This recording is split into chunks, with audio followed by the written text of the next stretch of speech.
하나님 말씀은 역대하 15장 8절에서 19절까지의 말씀입니다. 역대하 15장 8절에서 19절입니다.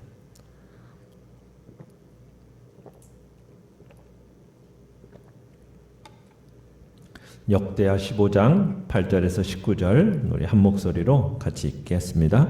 시작. 아사가 이 말 곧 선지자 오뎃의 예언을 듣고 마음을 강하게 하여 가증한 물건들을 유다와 베냐민 온 땅에서 없애고 또 에브라임 산지에서 빼앗은 성읍들에서도 없애고 또 여호와의 낭실 앞에 있는 여호와의 제단을 재건하고 또 유다와 베냐민의 무리를 모으고 에브라임과 므낫세와 시몬 가운데에서 나와서 저희 중에 머물러 사는 자들을 모았으니 이는 이스라엘 사람들이 아사의 하나님 여호와께서 그와 함께 하심을 보고 아사에게로 돌아오는 자가 많았음이더라.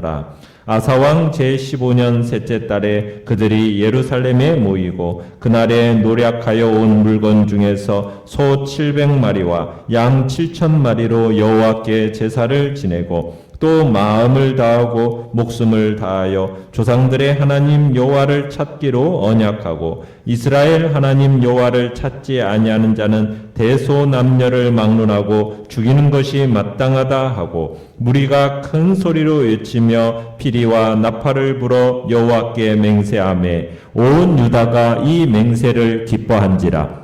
우리가 마음을 다하여 맹세하고 뜻을 다하여 여호와를 찾았으므로 여호와께서도 그들을 만나 주시고 그들의 사방에 평안을 주셨더라. 아사왕의 어머니 마아가가 아세라의 가증한 목상을 만들었으므로 아사가 그의 태우의 자리를 폐하고 그의 우상을 찢고 빻아 기드론 시냇가에서 불살랐으니 산당은 이스라엘 중에서 제하지 아니하였으나 아사의 마음이 일평생 온전하였더라. 그가 또 그의 아버지가 구별한 물건과 자기가 구별한 물건 곧 은과 금과 그릇들을 하나님의 전에 드렸더니 이때부터 아사왕 제35년까지 다시는 전쟁이 없으니라. 아멘.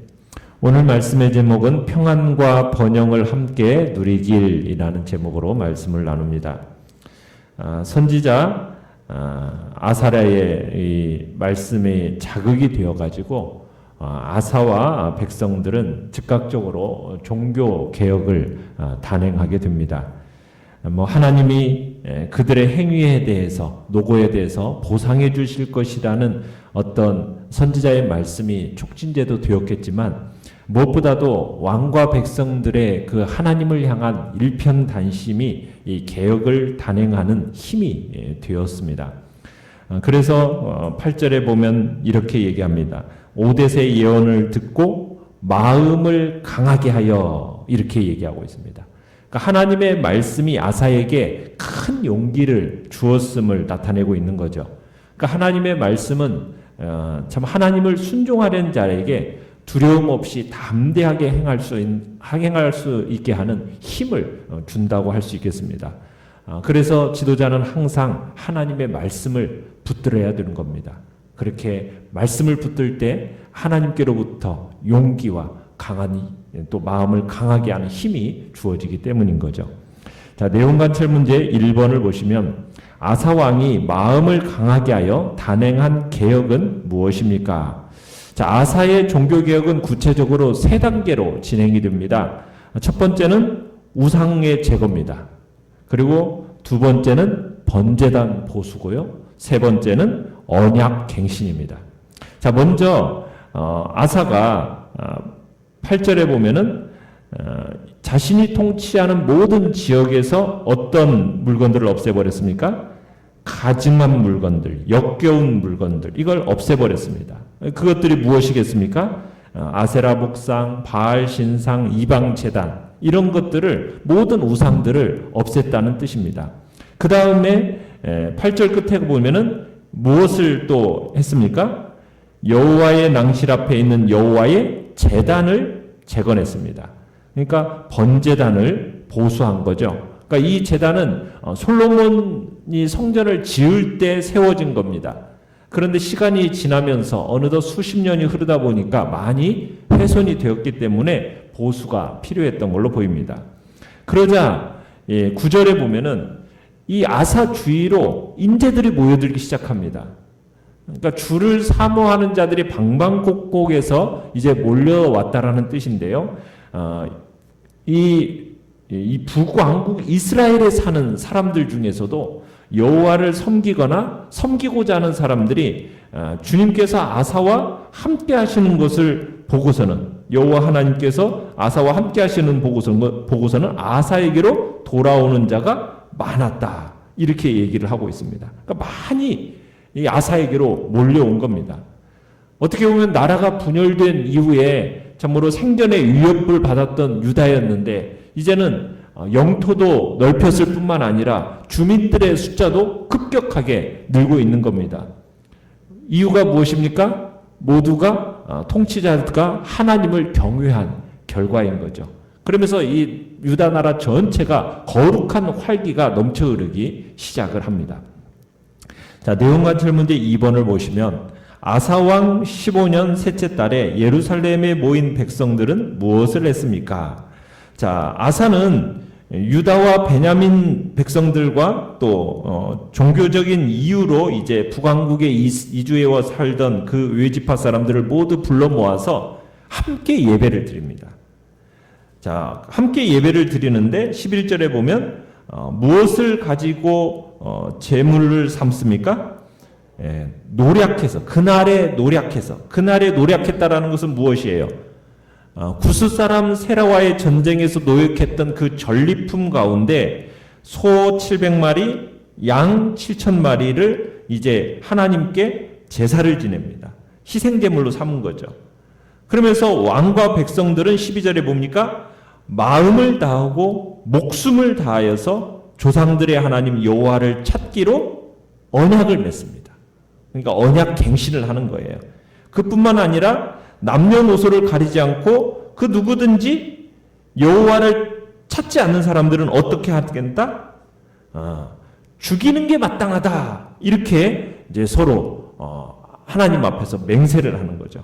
그러니까 이런 각오와 맹세로 이제 그들은 삶의 중심을 여호와께 드리겠습니다라고 지금 약속을 하고 있는 겁니다. 자, 예루살렘 성전에 모인 이 백성들이 이와 같은 내용을 하나님께 서약을 하면서 그 열정이 대단했다라는 것을 느낄 수 있는데요. 14절에 보면 큰 소리로 외치고 피리와 나팔 소리가 울려 퍼지는 가운데 하나님께 맹세를 한 겁니다. 자, 이런 맹세를 하니까 참으로 이 맹세가 15절에 보면 온 유다가 이 맹세를 기뻐했다고 그래요. 이 맹세를 하는 것이 참으로 그들의 마음속에 기쁨을 준 겁니다. 그러니까 백성들이 드리는 이 예배가 그냥 형식적인 예배가 아니었던 거예요. 마음을 담은 예배였다라는 거죠. 그러니까 이 마음을 담은 예배는 누구를 또 기쁘시게 합니까? 바로 하나님도 기쁘시게 하지만 예배자도 기쁘게 하는 거예요. 자, 그렇게 기쁜 마음으로 이제 하나님을 찾으니까, 뜻을 다해서 여호와를 찾으니까 여호와께서 어떻게 해주셨습니까? 그들을 만나주십니다. 하나님께서 만나주셔요. 하나님께서 만나주시는 결과는 무엇으로 나타났습니까? 사방의 평안으로 나타나게 됩니다. 그러니까 하나님께서 인간을 만지실 때는 뭐 많은 환난과 풍파가 있을 수도 있죠. 그렇지만 주님이 인간을 딱 만나주시잖아요. 그러면은 뭐가 찾아온다고요? 평안과 안식이 찾아온다는 것입니다. 하나님은 평안과 안식의 하나님이시거든요. 자, 17절로 가보시면 비록 아사가 모든 산당을 없애지는 못했어요. 그렇지만 하나님을 향한 이 아사의 마음은 어땠다고요? 일평생 온전했다. 평생 한결같았다. 이렇게 표현을 하고 있습니다. 그래서 아사는 18절에 가보면 귀중한 예물을 성전에 들여놓게 되죠. 그러니까 하나님을 향한 그의 마음을 이제 헌물을 통해서 표현하고 있는 겁니다. 자, 아사의 주님을 향한 이런 마음, 열정, 이것을 헤아리신 하나님께서 그때부터 이제 19절에 보면 그때부터 몇 년까지요? 35년까지 약 20여 년 동안 전쟁이 없게 하셨습니다. 그러니까 20년 동안 유다는 전쟁이 없는 태평성대를 누리게 되는 겁니다. 제대로 된 영적인 리더십이 딱 세워지니까 조직 전체가 어떻게 됩니까? 하나님께 헌신하고 거룩한 기쁨으로 가득할 뿐만 아니라 사방의 적으로부터 안전한 평화를 누리게 되었다는 사실입니다.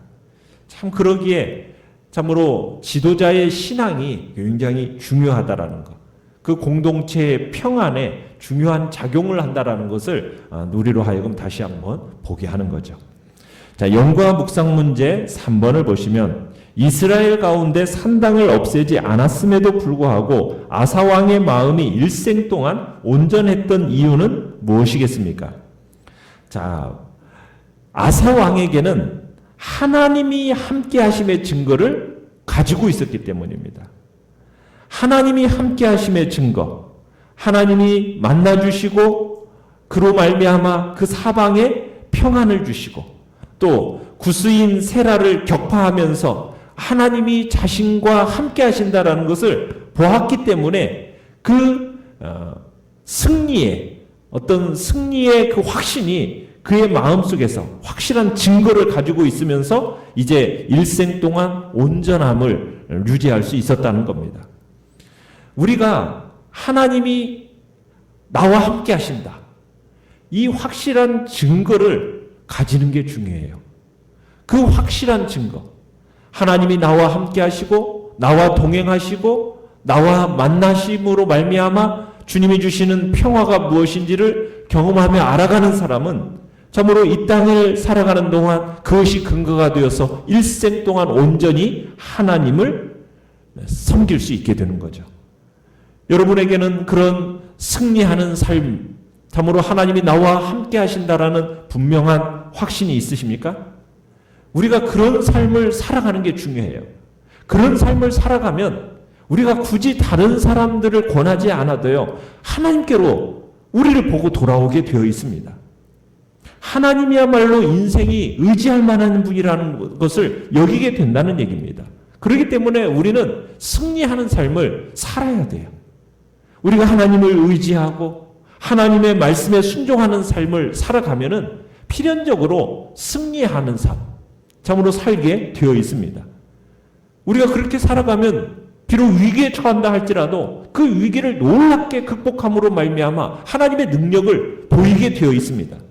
그러면은 자연적으로 사람들에게 하나님을 증거하게 되어 있는 거죠.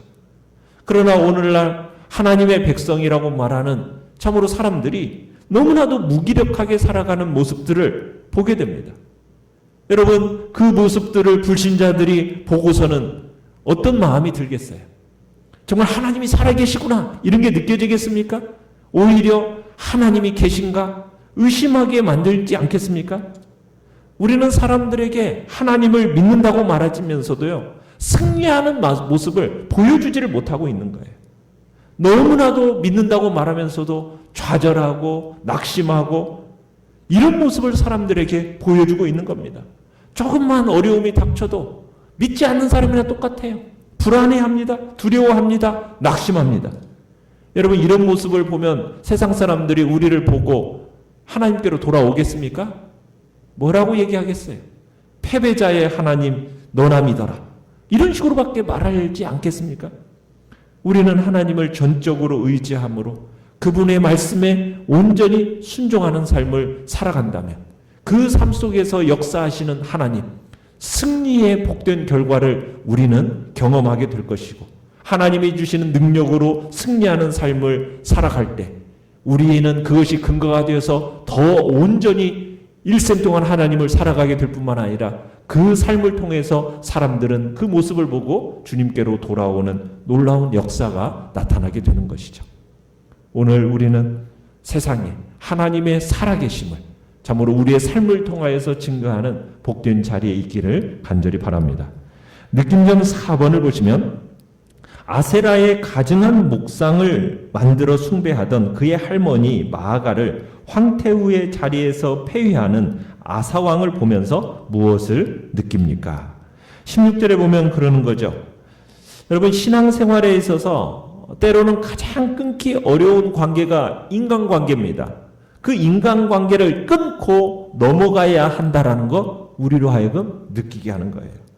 여기서 보면 아사 왕의 어머니 마아가 이렇게 되어 있는데요. 우리가 아비야를 앞에 가서 보시면 아비야의 어머니도 누구로 나오느냐면 마아가라고 나옵니다.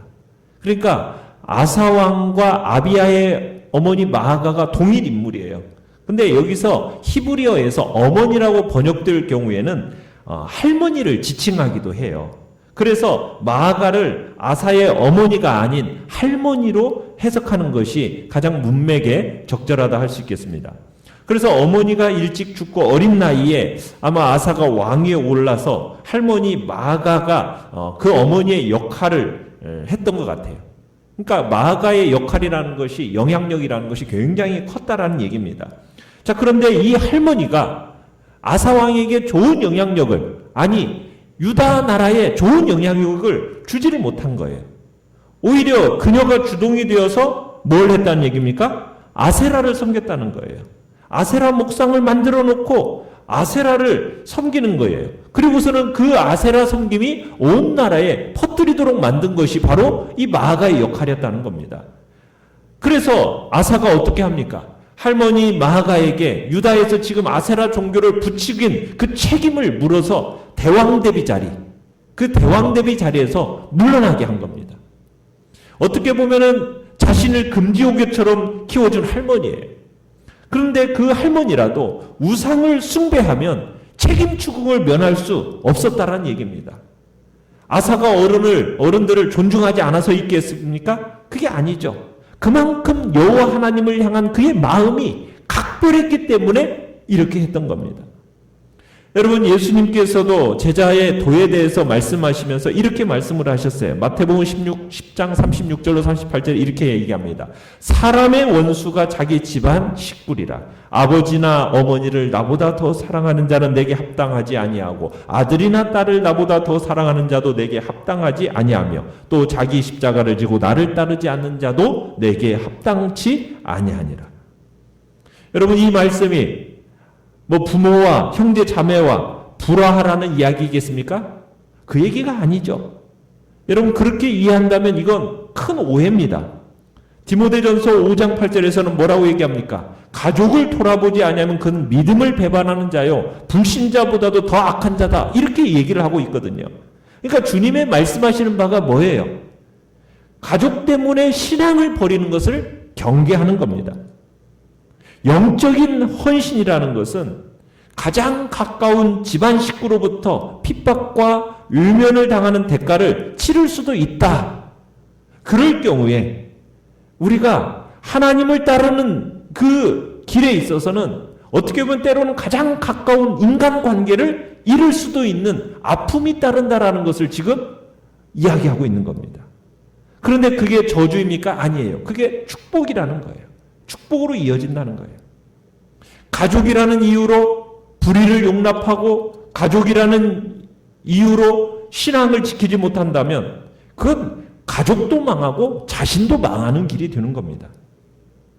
그러나 비록 가족이라 할지라도 신앙에 있어서 장애가 된다면 포기하고 단호함을 지녀야 함을 이야기하고 있는 겁니다. 하나님께서 하게 하신 사역을 가로막게 한다. 그 일에 걸림돌이 된다. 그렇다면 어떻게 보면 육신적인 관계일지라도 그 존재에 대해서 과감하게 끊어버려야 된다. 그럴 때 하나님 나라에 합당한 사람이라는 것을 지금 오늘 본문은 우리에게 가르쳐주고 있는 것입니다. 결단과 적용 5번을 보시면 혹시 나의 사랑하는 가족이나 주변 사람들 가운데 우상에 매인 자는 없습니까? 그들의 참된 평안과 번영을 이룰 수 있게 하기 위하여 내가 할 수 있는 일에는 무엇이 있겠습니까? 참으로 그들의 참된 평안과 번영은 오직 누구에게로부터 오는 겁니까? 여호와 하나님을 섬김에 있으니 참으로 그들에게 복음을 전하는 것이 우리의 할 일이요 그들을 마음을 열어서 성령의 역사가 나타날 수 있도록 기도하려는 것이 우리의 마땅히 해야 할 바임을 다시 한번 생각하게 됩니다. 자, 오늘의 기도 같이 읽겠습니다. 시작. 성령의 권능으로 나의 주변에 있는 모든 우상들을 제거하여 주시고 늘 주님을 찾음으로 평안케 하소서. 아멘. 말씀을 생각하면서 기도하시고 연약한 우리의 지체들을 위해서 기도하시며 다가오는 추수감사주일에 주님이 주신 풍성함의 역사를 주님 앞에 드림과 또 서로 나눔의 역사가 나타날 수 있도록 또 코로나19 바이러스가 잠잠해지고 또 이 대면 예배가 주의 은혜 안에서 더욱 풍성해져 가도록 위해서 기도해 주시기 바랍니다. 주여 우리 세 번 부르짖으며 합심해서 같이 기도하겠습니다. 주